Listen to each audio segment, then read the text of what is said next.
Good morning everyone. ये मेरा पहला वीडियो है और आज मैं आप लोगों के लिए सीटेट का एग्ज़ाम सिलेबस लेकर आई हूँ। जैसा कि आप लोगों में से बहुत सारे लोग टीचर बनने के इच्छुक होंगे और आप लोगों ने सीटेट का फॉर्म भरा होगा, तो मैं आप लोगों के लिए वो स्ट्रैटेजी लेकर आई हूँ जिसको यूज़ करके आप इस एग्ज़ाम में न पासिंग मार्क्स बल्कि एक अच्छे मार्क्स भी ला सके और अपना टीचर बनने का सपना साकार कर सके। तो चलिए शुरू करते हैं। सीटेट जिसका फुल मार्क्स 150 होता है और इसमें क्वेश्चंस भी 150 ही होते हैं। इसमें से आपको 90 मार्क्स लाने होते हैं ताकि आप अपना एक एलिजिबिलिटी क्राइटेरिया फुलफिल कर सकें। तो आपको किस तरह से प्रिपरेशन करनी चाहिए कि आप 90 ही नहीं 90 से ज़्यादा मार्क्स भी ला सके, उस चीज़ पर अभी हम डिस्कस करेंगे। तो आइए हम सबसे पहले इसके फर्स्ट सब्जेक्ट को डिस्कस करते हैं।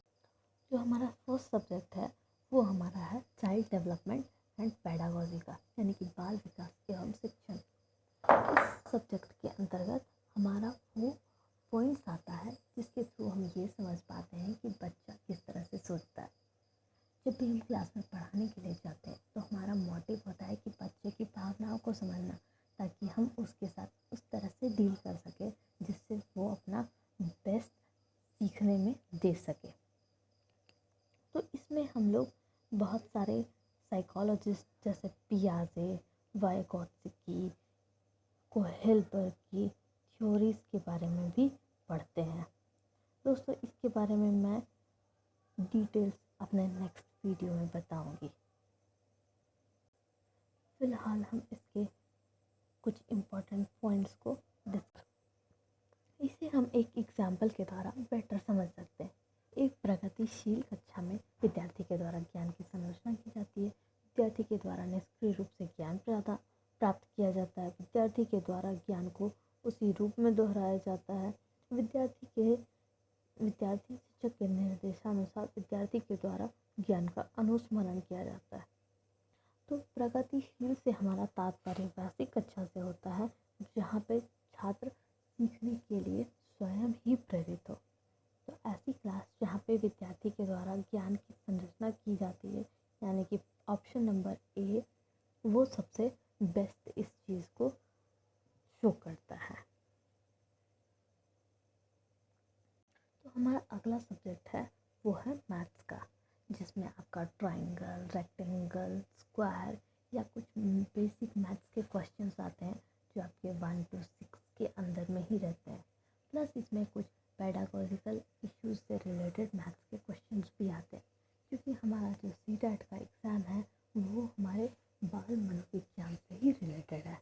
अतः इसमें जो है वॉन हिले का ज्योमेट्रिकल मॉडल भी है, जिसमें आप बच्चे के शेप से रिलेटेड अवधारणाओं को, कॉन्सेप्ट्स को समझ पाते हैं और उसके बाद आप क्वेश्चंस को बेटर तरीके से डील कर सकते हैं।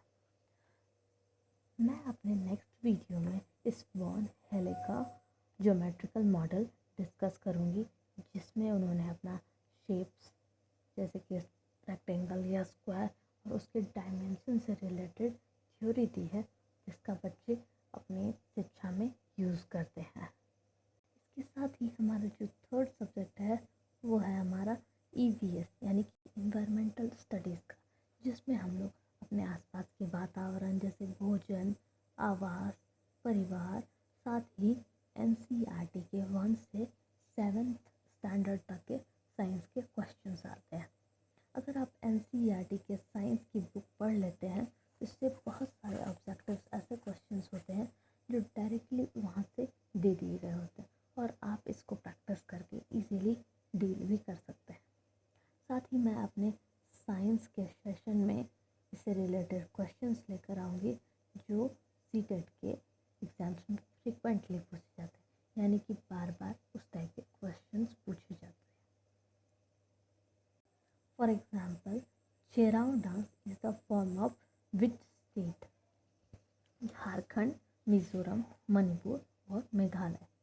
So the right answer is Chera dance is the form of Mizoram people. उसके बाद जो हमारा नेक्स्ट पेपर है वो है हमारा लैंग्वेज पेपर, यानी कि हिंदी और इंग्लिश। तो यहाँ पे आपके पास दो ऑप्शंस होते हैं, या तो आप अपने फर्स्ट लैंग्वेज में हिंदी चूज़ करें या फिर आप अपने फर्स्ट लैंग्वेज में इंग्लिश भी चूज़ कर सकते हैं। पर यहाँ पे एक बात ध्यान देने वाली है, तो ये है कि अगर आप अपने फर्स्ट लैंग्वेज में हिंदी चूज़ करते हैं तो आपको अपने दूसरे लैंग्वेज में इंग्लिश ही चूज़ करना होगा, या फिर आप अपने फर्स्ट लैंग्वेज में इंग्लिश चूज़ करते हैं तो आपका नेक्स्ट लैंग्वेज जो होगा वो होगा हिंदी। साथ ही आप संविधान के जो हमारे 22 लैंग्वेजेस हैं उसमें से कोई अन्य लैंग्वेज को भी चूज़ कर सकते हैं।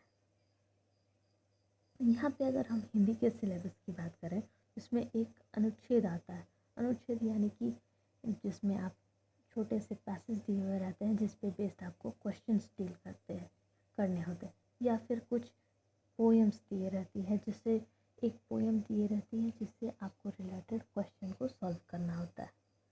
साथ ही इसमें कुछ ग्रामेटिकली एरर्स या फिर तत्सम तद्भव फाइंड करने वाले वर्ड्स या फिर सही समास चुनने वाले वर्ड्स, जैसे कि आप द्विगु समास से जानते हैं कि जहाँ पे हम नंबर का यूज़ करते हैं, जैसे कि पंचवटी है तो उसमें जब नंबर आता है तो वो हमारा होता है द्विगु समास।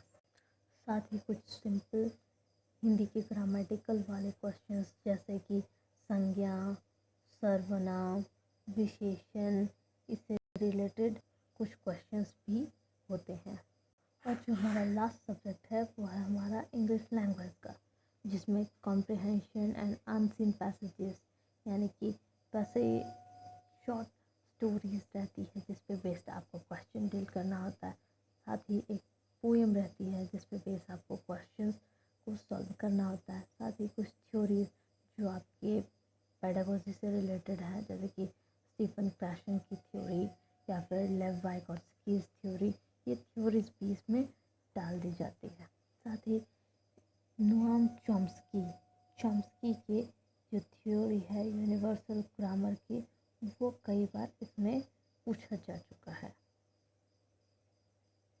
साथ ही इसमें ग्रामर के कुछ क्वेश्चंस भी रहते हैं, जैसे कि फ्रेजल वर्ब्स हैं या फिर फिगर्स ऑफ स्पीच, लाइक आपको सिमिली और मेटाफर फाइंड करना होता है। तो मैं इस पर एक सेशन लाने वाली हूँ जिसमें आपको फिगर्स ऑफ स्पीच डिस्कस किए जाएंगे, जिससे आप सिंपल फिगर ऑफ स्पीच को इजीली फाइंड आउट कर पाएंगे। तो इस तरह से हमारा ये पेपर 1 का सिलेबस कंप्लीट होता है, जिसको आप अच्छे से पढ़कर सीटेट का एग्ज़ाम आसानी से निकाल सकते हैं। और इसको डिटेल में इसकी जो इम्पोर्टेंट थ्योरीज है या फिर समास है या फिर वॉन हेले का ज्योमेट्रिकल मॉडल है, इससे रिलेटेड मैं शॉर्ट वीडियोस अपने नेक्स्ट वीडियो में लेकर आऊँगी। और अगर आपको हमारा ये वीडियो पसंद आया हो तो इसे लाइक, शेयर एवं सब्सक्राइब ज़रूर करें और ज़्यादा से ज़्यादा कमेंट करें, ताकि मुझे ये पता चल सके कि आपको और कौन से टॉपिक में दिक्कत हो रही है और मैं उससे रिलेटेड सेशन ला सकूं। So please like my video and give your comments. फिर मिलते हैं एक नई वीडियो के साथ। Thank you.